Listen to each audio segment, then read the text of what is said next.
motion in two dimension.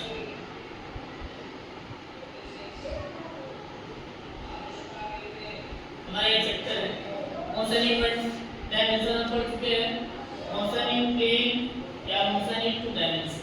देखो हमारे पास जो कोऑर्डिनेट एक्सिस है, अगर कोई पार्टिकल ये एक्स एक्सिस, ये वाई एक्सिस और ये जेड एक्सिस, अगर इन तीनों एक्सिस में से किन्हीं दो एक्सिस में वो मूव कर सके, जैसे एक्स वाई या एक्स जेड या फिर वाई जेड, इसमें अगर वो मूवमेंट करता है तो उसको हम बोलते हैं मोशन इन प्लेन या मोशन इन टू डायमेंशन।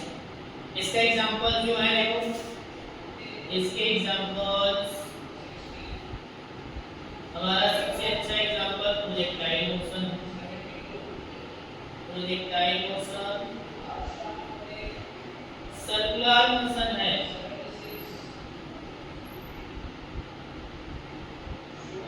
जैसे कोई पार्टिकल या कोई इंसेक्ट हो जो इस वर्क पे मूव कर सके तो वो होता है मोशन इन प्लेन या motion in to dimension.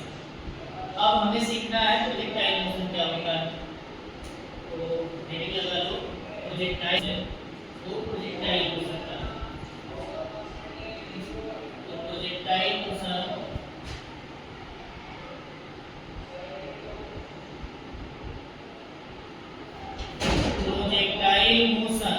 Projectile motion क्या होगा, it is a example of 2D motion, यानी दो डायमेंशन का यह एक बेस्ट एग्जांपल होता है प्रोजेक्टाइल मोशन। अब ये प्रोजेक्टाइल मोशन हमारे कई टाइप के होते हैं, देखो एक होता है ऑब्लिक प्रोजेक्टाइल मोशन, दूसरा होता है हॉरिजॉन्टल प्रोजेक्टाइल मोशन और तीसरा होता है projectile motion at an angle या इंक्लिनेशन। किसी इंक्लाइंड प्लेन से प्रोजेक्टाइल मोशन हो तो प्रोजेक्टाइल मोशन होता है। जैसे कोई पार्टिकल यहाँ पे है, देखो ये हमारा ग्राउंड है, हम किसी ऑब्जेक्ट या बॉल को या कोई भी हमारा ऑब्जेक्ट हो, इसको हम जब फेंकेंगे तो ये कुछ इस तरीके का पाथ फॉलो करेगा, ऐसे आएगा हमेशा। जैसे आप किसी पत्थर को फेंको, बाहर ऊपर फेंको, अगर पत्थर को फेंकते हो यहाँ से प्रोजेक्ट करते हो तो ये देखो पत्थर कुछ ऐसे आता है। गन को ऊपर की तरफ फायरिंग करेंगे तो देखो गन वहीं नहीं आती है, जैसे जहाँ से फायरिंग करते हैं वही गन नहीं आती है। तो गन क्या करेगी, जैसे ये बुलेट है तो ये बुलेट कुछ ऊपर के लिए जाएगी और कुछ ऐसे गिर जाती है। ये सभी एग्जांपल्स है प्रोजेक्टाइल मोशन की। प्रोजेक्टाइल मोशन जैसे कि एरो जो निकलता है वो से, वो भी प्रोजेक्टाइल मोशन का एग्जांपल है। गन फायर करना, बुलेट को फायर करना, वो भी प्रोजेक्टाइल मोशन के अंदर आता है। तो वगैरह गोला वगैरह ये सब निकालना वो भी प्रोजेक्टाइल मोशन के अंदर आता है। और जैसे देखो भाला फेंकते हैं ना, भाला जैसे वो फेंकते हैं तेजी से मारते हैं, वो भी प्रोजेक्टाइल मोशन के अंदर आता है। तो ये सारे ही प्रोजेक्टाइल मोशन के एग्जांपल्स हैं। मोशन इन टू डायमेंशन के अब हमें सीखना है प्रोजेक्टाइल मोशन को बहुत ही ज़्यादा डिटेल। तो प्रोजेक्टाइल मोशन लिख लेना, it is a 2D motion, और इसको हम लिखते हैं, देखो कितने टाइप के हमें पढ़ना है। पहला है oblique, oblique projectile motion, oblique projectile motion. Second है हमारा horizontal projectile motion, horizontal projectile motion, projectile motion, horizontal projectile motion. और तीसरा होता है हमारा प्रोजेक्टाइल विद इंक्लिनेशन, इंक्लिनेशन या एट इंक्लाइन हो सकते हैं, एट इंक्लाइन प्लेन। किसी इंक्लाइन सरफेस से अगर कोई प्रोजेक्टाइल होगा तो उसको हम बोलेंगे, देखो कैसे होगा, जब कोई पार्टिकल क्या हो, ये ग्राउंड है और यहाँ से किसी एंगल से हम इसको ट्रांसफर कर देंगे ऐसे, ये कोई एंगल होगा, इसको वेलोसिटी दे देंगे। तो ये जो एग्जांपल है वो ऑब्लिक प्रोजेक्टाइल मोशन का है। हॉरिजॉन्टल प्रोजेक्टाइल मोशन से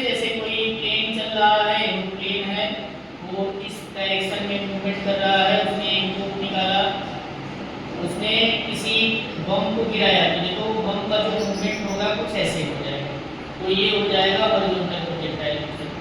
प्रोजेक्शन विद इंक्लिनेशन या इंक्लाइंड प्लेन का मतलब होता है कुछ ऐसे, ये देखो इंक्लाइंड प्लेन, ये इंक्लाइंड प्लेन होगा, ये एंगल थीटा पे इंक्लाइंड है और यहाँ से अगर कोई ऑब्जेक्ट फेंका जाएगा तो इसका एग्जांपल होगा।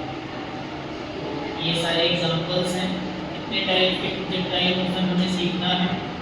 पहला प्रोजेक्टाइल मोशन में देखो ऑब्लिक प्रोजेक्टाइल मोशन, यानी किसी एंगल से हॉरिजॉन्टल एक्सिस में हम उसको फेंकेंगे। हॉरिजॉन्टल प्रोजेक्टाइल मोशन में कोई हॉरिजॉन्टल मूव करता हुआ आएगा, अगर कोई ऑब्जेक्ट वहां से गिरेगा तो वो हॉरिजॉन्टल प्रोजेक्टाइल मोशन हो जाएगा। प्रोजेक्शन विद इंक्लिनेशन या किसी इंक्लाइंड प्लेन पे कोई ऑब्जेक्ट होगा और इंक्लाइंड प्लेन से अगर हम किसी ऑब्जेक्ट को भेजेंगे तो प्रोजेक्शन विद इंक्लिनेशन या एट इंक्लाइंड प्लेन हो जाएगा। अब हमें पहला सीखना है ऑब्लिक प्रोजेक्टाइल मोशन, तो हेडिंग लगा लो सर ऑब्लिक प्रोजेक्टाइल मोशन, इसको सब इरेज कर देते हैं। लगा लो ऑब्लिक प्रोजेक्टाइल, ऑब्लिक प्रोजेक्टाइल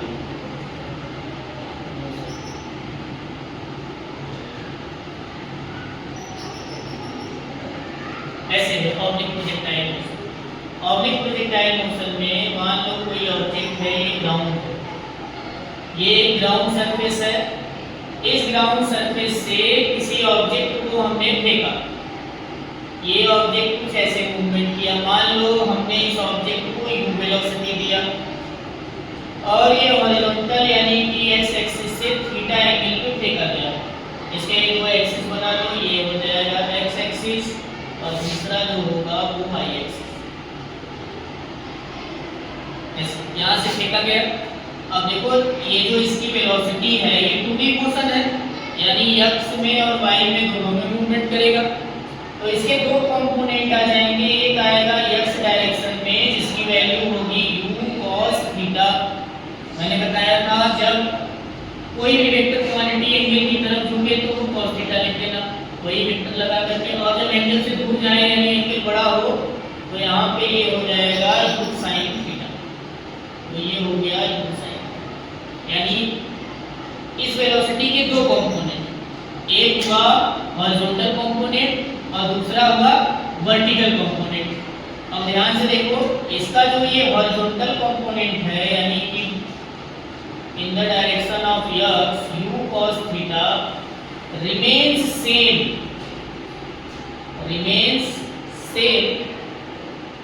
ये हमेशा कांस्टेंट रहता है, remains same या कांस्टेंट होता है, इसकी वैल्यू कभी चेंज नहीं होती।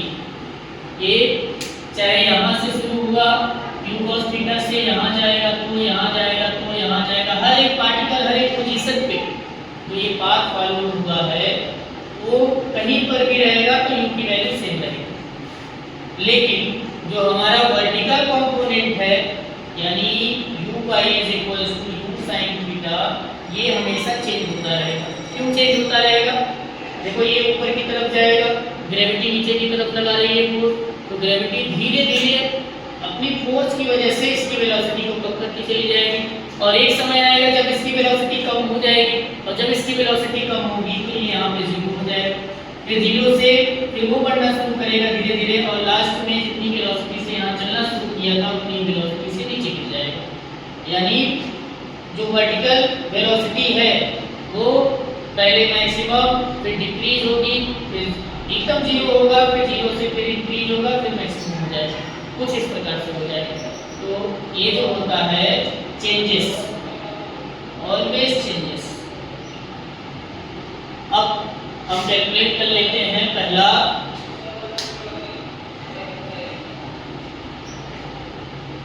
Equation of trajectory, equation of trajectory, यानी ये इक्वेशन ऑफ ट्रेजेक्टरी का कैसे कैलकुलेट करेंगे। देखो मान लेते हैं हम ये वेलोसिटी से फेंका गया और किसी पॉइंट P पर ये रुका हुआ है, हम मान लेते हैं ये जो डायरेक्शन है वो y है और यहाँ से यहाँ तक जो कंपोनेंट हुआ वो x इक्वल्स टू वाई, यानी p के कोऑर्डिनेट x, y होगा ऐसे। तो x में कितना डिस्टेंस उसने कवर किया क्या हम निकाल पाएंगे। देखो x की वैल्यू अगर फाइंड आउट करना चाहें तो x is equals to ux into t हो जाएगा। मान लिया कि टाइम t पर वो p वाले पॉइंट पर रुका हुआ है, तो यहाँ से ux की वैल्यू कितनी हो जाएगी। ux की वैल्यू देखो cos थीटा है, यहाँ cos थीटा इनटू t हो जाएगा।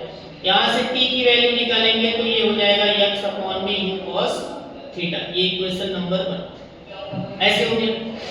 क्या हम y की वैल्यू निकाल सकते हैं। t टाइम बाद y की वैल्यू कितनी होगी, यानी distance covered in y direction. Equation of motion use करेंगे, इक्वेशन ऑफ मोशन यूज करेंगे तो ये हो जाएगा y डायरेक्शन है तो vertical velocity into time minus half gt square. ये इक्वेशन नंबर 2। इसमें वैल्यूज रख दो, t की वैल्यूज uy की वैल्यूज रख दो, तो y is equals to uy की वैल्यू दिया हुआ है कितना u sin थीटा